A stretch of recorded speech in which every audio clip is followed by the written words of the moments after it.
Hello, elementary school students across America and on United States military bases around the world. Michael T. Mondak back with you on a Monday. Hope everyone out there had an outstanding weekend.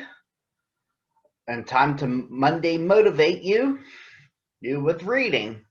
One picture book to you, your teachers, and your parents, continuing on a daily basis, as I have done for the last several weeks. Now,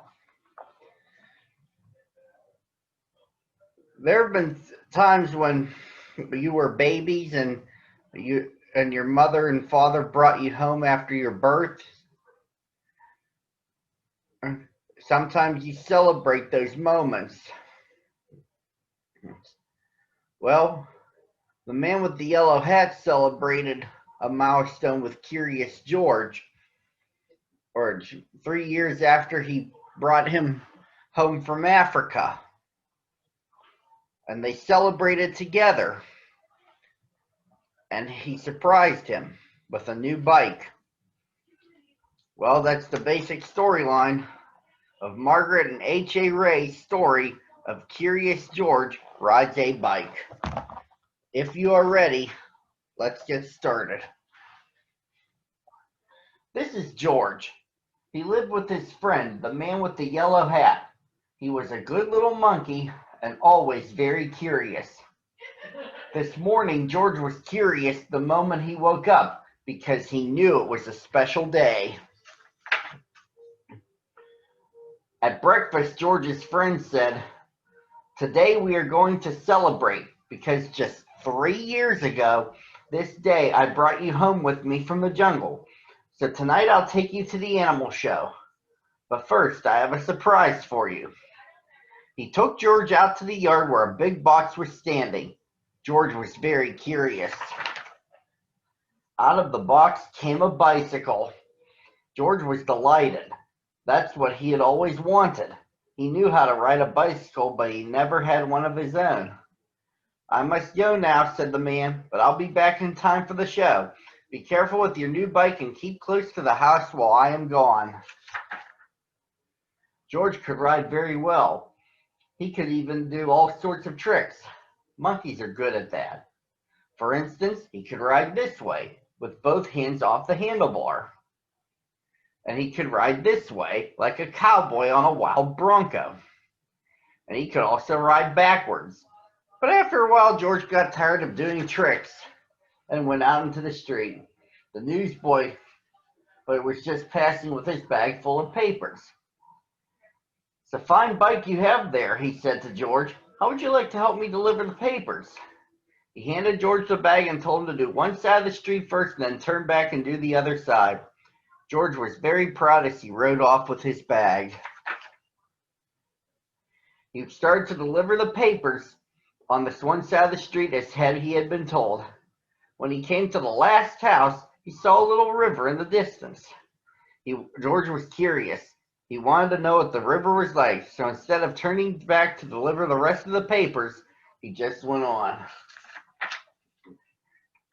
There was a lot to see at the river. A man was fishing from the bridge.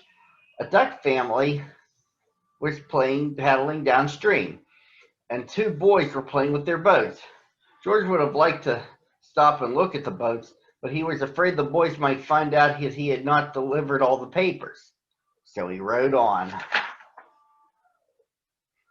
While riding along, George kept thinking of boats all the time. It would be such fun to have a boat, but how could he get one? He thought and thought, and then he had an idea. He got off the bicycle, took a newspaper out of the bag, and began to fold it. First, he folded down the corners like this. Then he folded both edges up, brought the ends together, and flattened it sidewise. Then he turned one corner up, then the other one, again brought the ends together and flattened it sidewise. Then gently he pulled the ends open, and there was his boat.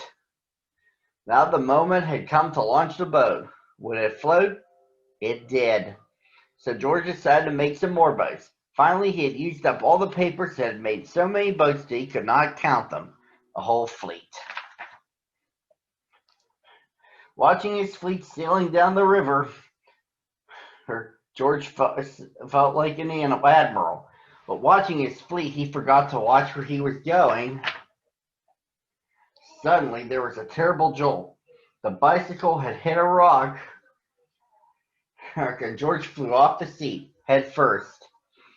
Luckily, George was not hurt, but the front wheel of the bicycle was all out of shape and the tire was blown out. George wanted to ride the bicycle, but at first, of course, it wouldn't go. So he started carrying it, but soon got too heavy. George did not know what to do. His new bike was spoiled, the newspapers were gone. He wished he had listened to his friend and kept close to the house. Now he just stood there and cried. Suddenly, his face brightened. Why? He had forgotten that he could ride on one wheel. He tried it and it worked. He had hardly started out again when he saw something he had never seen before. Rolling toward him came an enormous tractor with huge trailers behind it. Looking out of the trailers were all sorts of animals. To George, it looked like a zoo on wheels. The tractor stopped, and two men jumped out. Well, well, said one of the men, a little monkey who can ride a bike bronco fashion. We can use you in our animal show tonight. I am the director of the show, and this is Bob. He can straighten your wheel and fix that flat in no time, and then we'll take you along to the place where the show is going to be.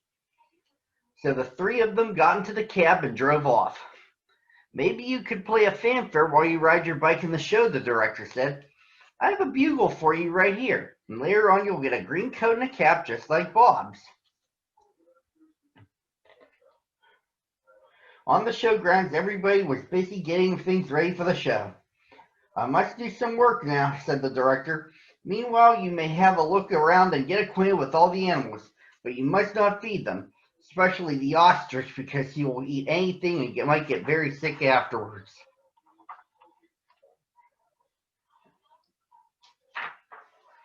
George was curious. Would the ostrich really eat anything? He wouldn't eat a bugle, or would he? George went a little closer to the cage, and before it, the ostrich had snatched a bugle and tried to swallow it. But a bugle is hard to swallow, even for an ostrich. It got stuck in his throat. Funny sounds came out of the bugle as the ostrich was struggling with it, all blue in the face. George was frightened. Fortunately, the men heard the noise. They came rushing to the cage and got the bugle out of the ostrich's throat just in time. The director was very angry with George. We cannot use little monkeys who don't do as they are told, he said. Of course, or you could not take part in the show now. We will have to send you home. George had to sit on a bench all by himself and nobody even looked at him. He was terribly sorry for what he had done, but now it was too late. He had spoiled everything. Meanwhile, the ostrich, always hungry, had gotten hold of a string dangling near his cage. This happened to be the string which held the door to the cage of the baby bear. As the ostrich nibbled at it, the door opened, and the baby bear got out. He ran away as fast as he could and made a straight for a high tree near the camp. Nobody had seen it but George, and George was not supposed to leave his bench. But this was an emergency, so he jumped up, grabbed the bugle, and blew as loud as he could. Then he rushed to his bicycle. The men had heard the alarm and thought at first that George had been naughty again. But when they saw the empty cage and the ostrich nibbling at the string, they knew what had happened. George raced toward the tree, far ahead of the men. By now the bear had climbed quite high, and this was dangerous because little bears can climb up a tree easily, but coming down is much harder. They may fall and get hurt. The men were worried. They did not know how to get him down safely, but George had his plan. With the bag over his shoulder, he went up the tree as fast as only a monkey can. When he reached the baby bear, he put him in his bag and carefully let him down so that the men could safely catch him. Everybody cheered when George had come down from the tree. You are a brave little monkey, said the director. You saved the baby bear's life. Now you'll get your coat back, and of course you may ride your bike and play the bugle in the show. Finally, the show was on. The whole town had come to see it, and how surprised they were to discover George on his bike right in the middle of it. The newsboy was there too, and also the man with the yellow hat who had been looking for George everywhere and was happy to have found him at last. The newsboy was glad to have his bag again, and the people from the other side of the street, whose papers George had made into boats, were not angry with him anymore. George! When the time had come for George to say goodbye, the director let him keep the coat and the cap and the bugle. And then George and his friend got into the car and went home. And that, my boys and girls, is the story of Curious George riding a bike.